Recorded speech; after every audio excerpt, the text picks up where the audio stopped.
on you most of the time. But hello. Hey, welcome to BB Car Chat.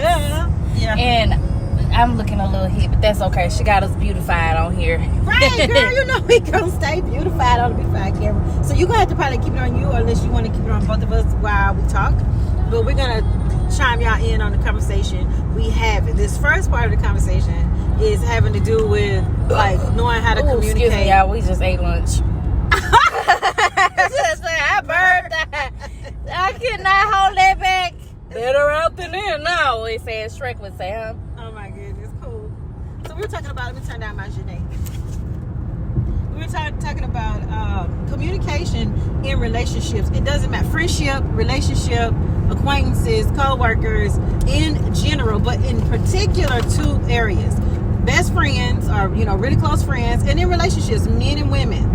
How we communicate. I think we need to be taught how to articulate our feelings. We're not taught how to articulate what it is we're trying to convey to our partner, and we shut down. Like, we just don't say anything. So when our partner, we feel energies, right? You can feel when the energy between you and the partner changes. Yes, right? absolutely. You feel it. Like, it goes from this, we cool, we vibing, and now I feel like you put up a big ass brick wall, like bam, right in my face. So now I'm asking you, what's going on? What's wrong? Talk to me. And you're like, nothing's wrong. Like, we're good. But we're not good because you put a wall up, right? So I think people in their mind, they know what they want to say, but they think if they say it out of their mouths and it doesn't come out right, it's going to start an argument. So therefore they don't even attempt to say to you, speak and say what it is they're feeling. We have to learn how to get past that. Yeah, learn how to articulate what it is. Sit me down, talk to me. Hey, this happened 2 days ago, and it made me feel like X, this. Y, and Z. Mm-hmm. So that's why I've kind of put a wall up, because my feelings were hurt. That's the bottom line. And I think just to add to that is the barriers that you put up with yourself, you don't realize you're projecting outward towards the person that you're trying to communicate with. So they're feeling the friction or the tension that you're holding back. Right. So that you're holding back. So it's just like, I agree with everything you said.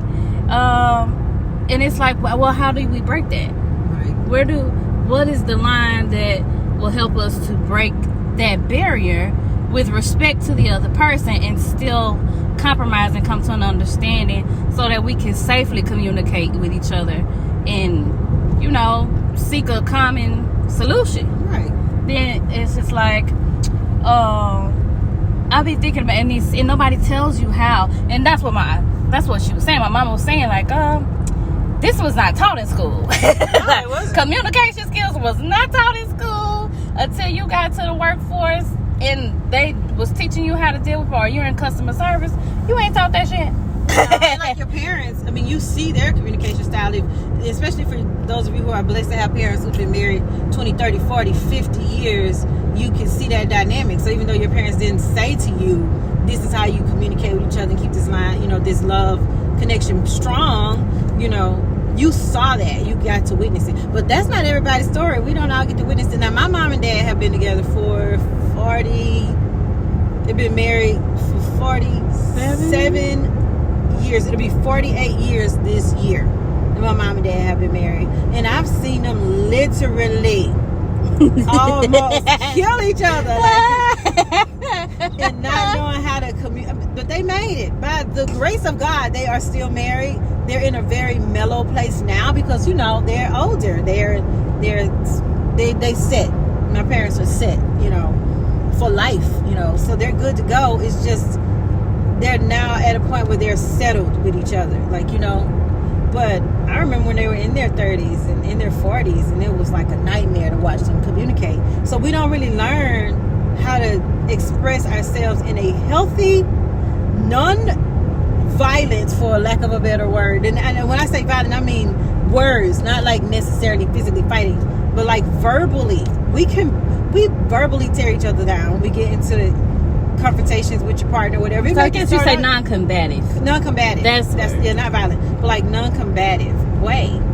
I think that's why people just stop communicating with each other, because they say, oh, if I try to express what I want to express, they're going to get in their feelings, especially if that's been the pattern in the past. You try to express yourself, the other person gets in their feelings, and now instead of them sitting down having a logical conversation with you, a sensible civil conversation, they've gotten in their feelings, they're upset, and now they're screaming, and that's what you wanted to avoid in the first place.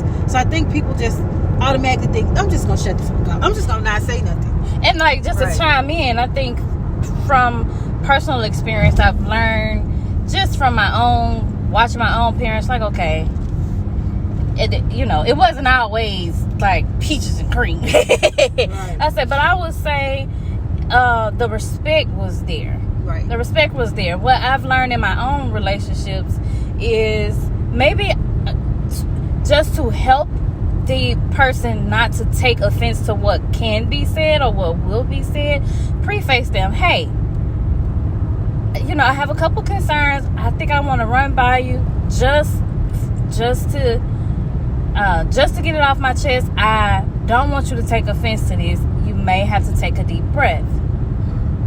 Okay? Or, just something to that effect. Like, what I have to say can possibly be taken wrong. I don't mean for it to hurt you, but I feel like I need to be honest about the way I'm feeling. Right. Something like that. But we don't make it simple. There's so much contention, that we've allowed to build up that way, that when we are ready to express it, it's coming out explosively. Right. And it's like, that's not really ideal. It's like you said, not healthy or mature.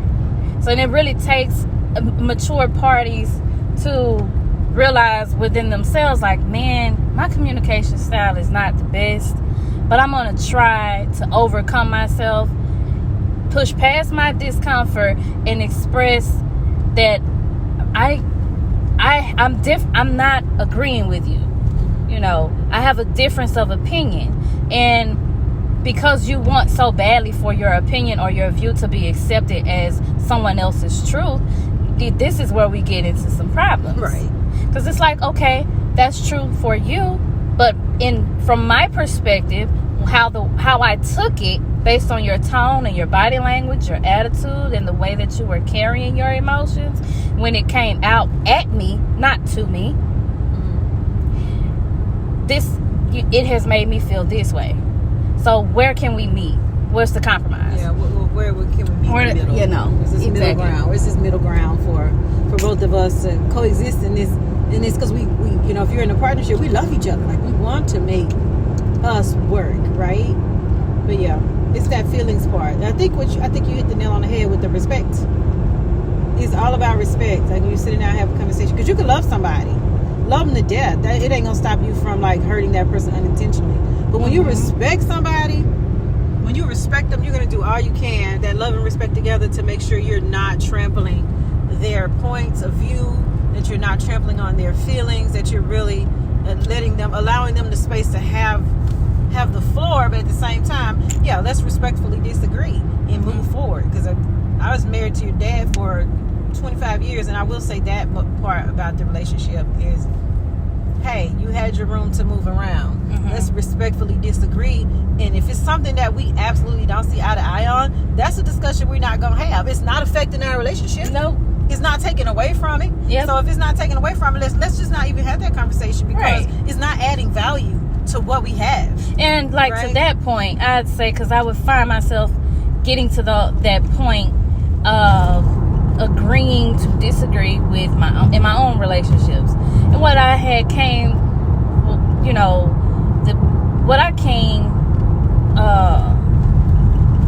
what I'm trying to say, the resolution I came to for myself was, I hate when that happens. I feel like I'm having a dang brain fart.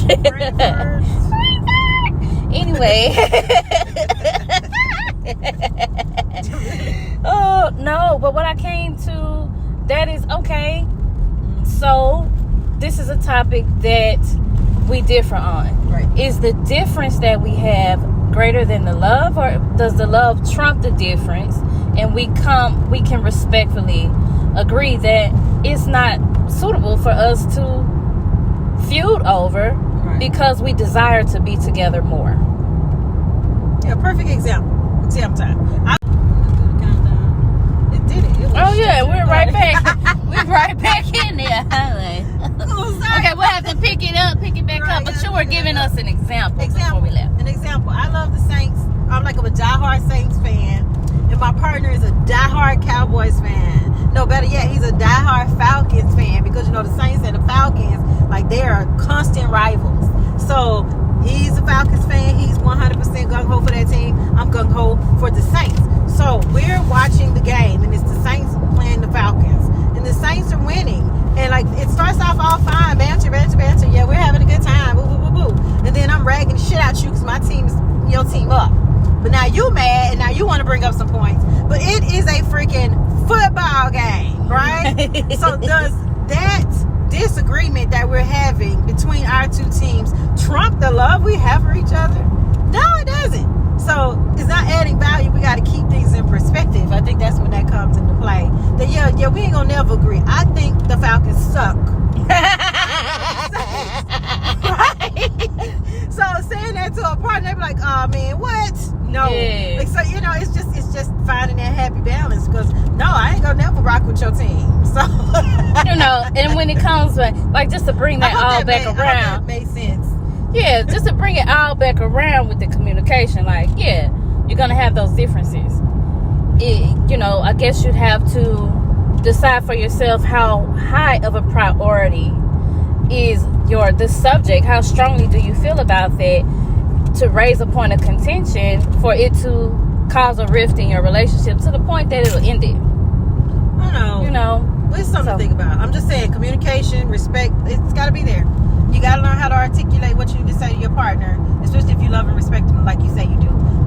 That wall should not go up so freaking solidly that you can't get past it to communicate like with your partner. So that's all I wanted to say there. I'm going to change subjects now. Oh, we're going to a different topic?